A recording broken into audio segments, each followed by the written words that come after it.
大家好啦，咁因為咧有好多嘅朋友啦都會問我，我都有興趣畫和諧粉彩喎，咁但係和諧粉彩有啲咩工具咧？我今日咧就同大家分享下我使用嘅工具。咁咧我用嘅和諧粉彩咧，咁其實就係用櫻花牌嘅粉彩啦，咁就買咗 set A 同埋 set B 嗱，24A。同埋24B 咁啊 ，total 咧就有48色嘅，咁啊大家可以望到啦。咁呢個就係我嗰兩盒嘅顏色啦。咁當然啦，你哋唔一定要買櫻花牌嘅粉彩嘅，咁因為我喺片入邊咧，咁啊拍咗好多片嘅畫和諧粉彩嘅，其實我都係用呢一個嘅粉彩同埋用佢粉彩顏色，咁所以咧我方便大家對應翻我用邊種顏色咧，我就會將啲數字啊或者顏色名咧打落咗個熒幕上面嘅。咁除咗顏色之外咧，咁其實我自己本身咧就準備咗個工具盒咧，就將我畫和諧粉彩要用嘅一啲嘅工具都放晒呢個盒入邊嘅。咁而我呢個盒咧，其實就係12蚊店，好耐之前喺12蚊店買嘅一個嘅工具盒啦。咁大家可以望下啦。咁喺呢個工具盒入邊咧，其實我就會放咗3張嘅燒字板啦，包括我常用嘅圓形啊，係啦，你見到有啲圓形啊。咁有時候咧，我需要用到啲星星啊，我就會用呢個燒字板啦，或者花花啦。咁另外咧就係我要啲 bling bling 嘅時候咧，我就會用呢張嘅燒字板。咁我所有嘅畫咧，幾乎呢3張燒字板咧，其實都處理到啲基本圖案嘅。咁如果複雜啲嘅圖案咧，我就會自己準備啲嘅廢紙畫落去做個圖案出嚟啦。咁另外啦，我盒入邊咧仲有其他嘅工具嘅，咁包括咧，咁我展示俾大家睇下啲咩工具先。咁咧，我喺呢一個位啦，比較長嘅呢個位咧，我就主要放啲比較長身啲嘅文具。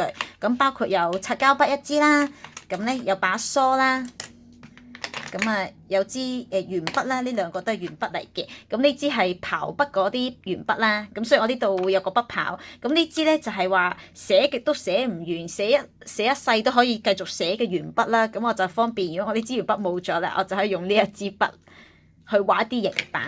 咁我就有一支嘅針筆啦，咁我就一支03嘅針筆。咁但係咧0幾都冇問題嘅，即係你無論用01定08都冇所謂。咁咧01係比較幼身啲，08就比較粗身啲。咁我嗰時就隨意就攞咗支03啦。咁就係有時候你見我寫一啲嘅作品名同埋簽名嘅時候，我都會用針筆嘅。咁甚至乎畫入邊咧，我畫黑色框線咧都會用到針筆。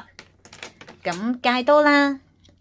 係啦，咁啊，普通文具鋪都買到嘅戒刀啦，咁一支嘅白筆啦，咁就係可能點一啲嘅白色嘅點點啦，或者係做一啲星空嘅圖案啦，咁啊化妝掃啦，係啦，咁啊掃走啲嘅多餘嘅粉啦，咁同埋咧有把間尺。咁我呢把間尺咧個長度去到15cm 度，咁一係可以放落喺我個文具盒度啦。咁第二就係我覺得呢個 size 已經啱啱好噶啦。咁另外咧，我仲有啲細細格嘅，咁包括呢一格咧，我就會放咗一啲嘅用擦嘢用嘅用具啦。咁筆刨咧就係方便我支鉛筆咧開始有啲鈍嘅時候，我就刨筆用嘅。咁啊，擦膠啦，咁因為擦膠都用得比較多，所以我都成日用完一嚿就會換另一嚿新嘅。咁軟膠啦，軟膠咧個名就叫素描擦膠啦。咁其實一啲文具鋪咧都可以買到嘅。咁我用之前咧會將呢個嘅軟膠咧就整開一半啦，咁啊先用咗一半先。咁如果假如呢一半咧用到唔可以再用啦，我就會用埋呢一半。咁都幾襟用嘅素描擦膠。咁另外啦，就係我下面呢個位置咧，我就放咗啲棉花棒嘅。咁呢兩啲棉花棒咧有咩唔同咧？咁就係一隻比較粗身啲啦，同埋一個比較幼身啲。咁喺我啲教學影片入邊啦，其實我多數都會用粗嘅棉花棒。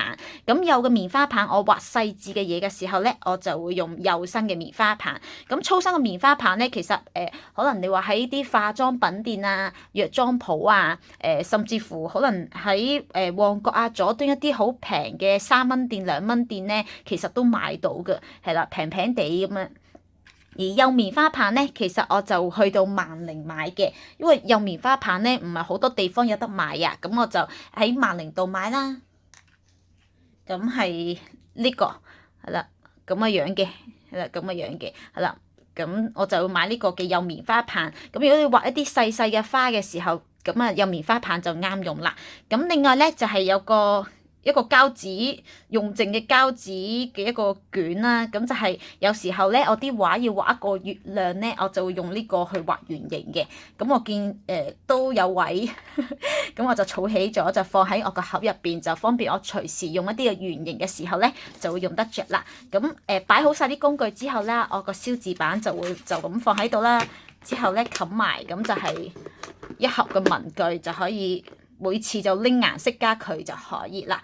咁另外咧就係畫紙同埋啲黐畫紙條邊嘅膠紙啦。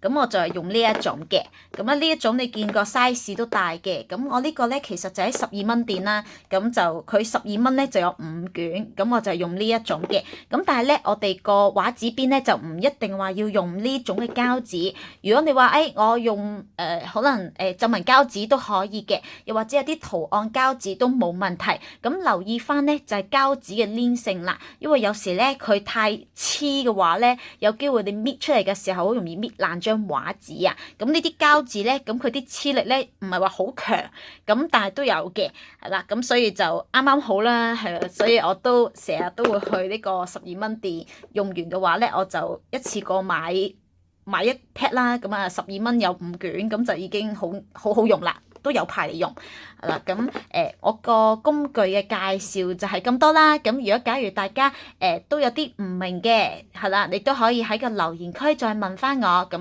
我嘅分享就係咁多啦。咁拜拜。